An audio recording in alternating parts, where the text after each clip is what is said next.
When I first arrived at Auburn in 2008, I visited two buildings on campus that changed the way I view the world.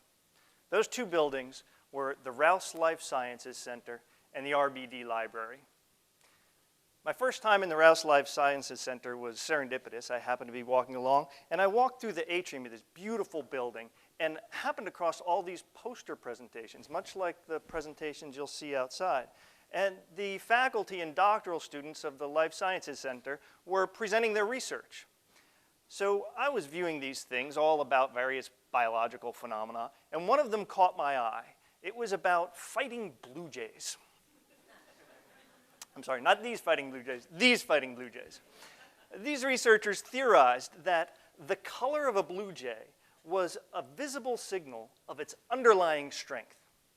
And so to test their idea, they took some poor hapless blue jays and they colored them brightly with blue magic marker so that all the other blue jays would think these are like the bionic blue jay, right? And they let these things out into the wild, and sure enough, it worked. All the lady blue jays loved these other blue jays for a little while. Eventually, these blue jays got the crap kicked out of them because they were signaling that they were stronger than all the others, but they really weren't. And so when the rubber met the road, they were in trouble. Well, these researchers talked about a phenomenon called signaling. So let me give you an example of this. Imagine that you are a gazelle in sub-Saharan Africa, and you spot a lion eyeing you up for its next meal. What do? You run, right? Yeah. Only the funny thing is, that's not what gazelles do. They jump up and down in place. Look at me. I'm strong and healthy. Don't chase after me, or you'll just get tired and go hungry. This is called stotting, and it works. The lions don't chase these gazelles. So this got me wondering, I wonder if this sort of thing happens among humans. And I was reminded of a sociologist by the name of Thorstein Veblen, who wrote a book in 1899 called The Theory of the Leisure Class. And this led me to the second building on campus, which is the RBD Library, where I found Veblen's book. Veblen wrote about what he called conspicuous consumption. Back in the late 19th century, people were trying to communicate their status to one another. And how could they do that? By spending lavishly, without concern for the financial consequences. Look at what Veblen had to say about lavish spending. Conspicuous consumption of valuable goods is a means of reputability to the gentleman of leisure. The aid of friends and competitors is brought in by resorting to the giving of valuable presents and expensive feasts and entertainments. Presents and feasts had probably another origin than that of naive ostentation, but they acquired their utility for this purpose very early, and they have retained that character to the present. And a little later in his book, he talks about why people had indentured servants and house help in their home. For the chief use of servants is the evidence they afford of the master's ability to pay.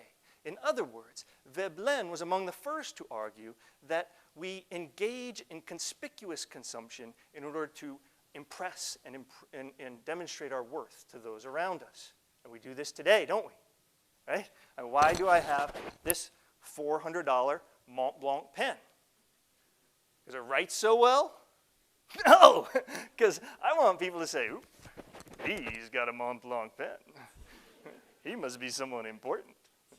Well, this is going on all of the time around us, this kind of signaling. Think, if you will, of a young man making a marriage proposal to a young woman. What does he do? He takes out from his pocket an expensive diamond ring, a visible signal of his unobservable intentions. He's saying, "I'm serious about this, and I'm not going to back out." Right? Or imagine, if you will, a college football coach who rolls up to a high school in a Hummer limousine, right, with an entourage of assistants. What's he doing? He's signaling. He's saying, "Look at all the resources that we will devote to you This is signaling theory. Signaling theory is all about how people make informed choices among a choice set in a noisy environment.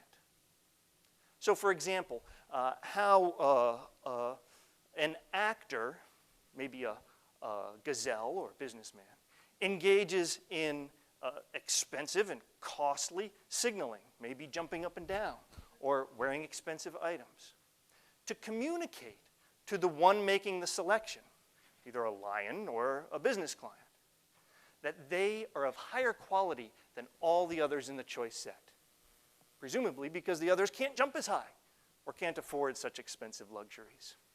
Well, this was the subject of our paper in 2011 with some researchers from Arizona State University, Sam Houston State University, and another university that goes by the name of Texas A&M. Yes, collective sigh. I understand we're going to be engaging in some sort of sporting contest on Saturday with them. I worked together with these researchers to develop these ideas and to put them into a comprehensive framework where we reviewed how everybody was using signaling theory and identified the underlying assumptions of the theory, the main constructs of the theory, and the recipes that this theory puts forward. This paper was published in one of our most prestigious journals, the Journal of Management.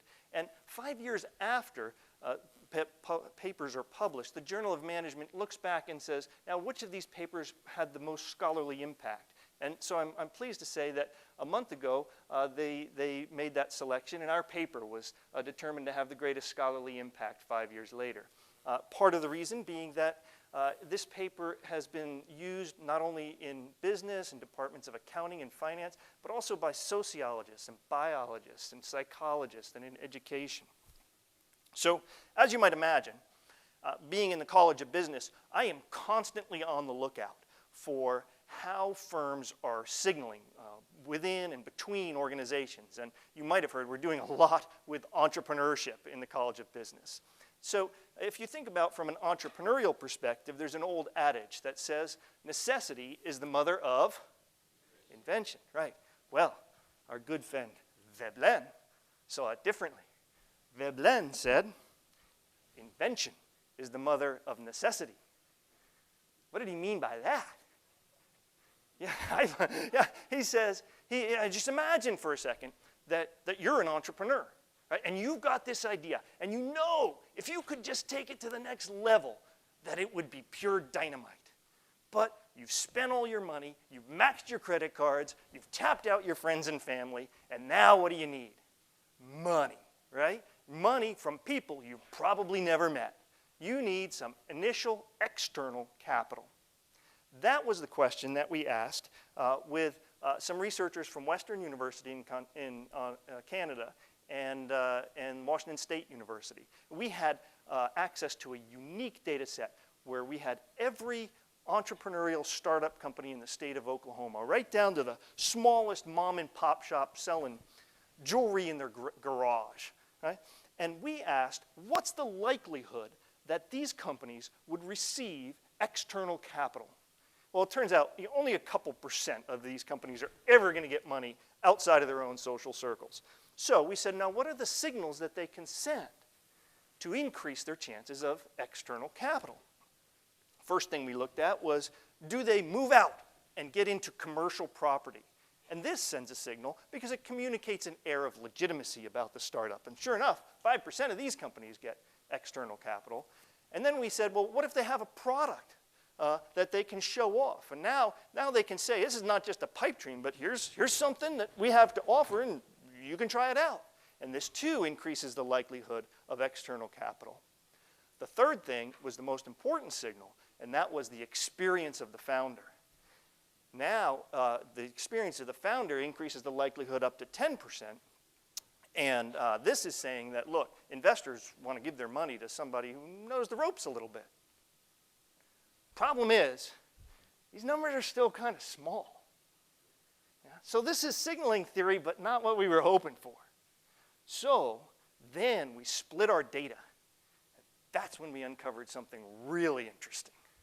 We looked at companies, startup companies, that were affiliated with some kind of business incubator or accelerator or startup space or a venture development organization. And here was the result.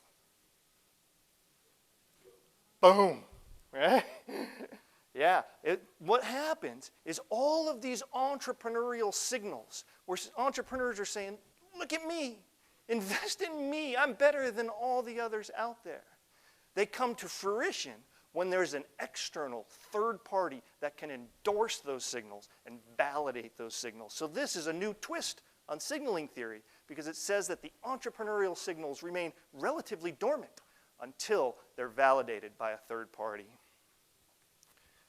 We've just touched on the tip of the signaling theory iceberg today, but I hope that you've learned a little bit, enough to maybe think about your own life and organizations and how you might be using visible, costly signals to communicate unobservable qualities.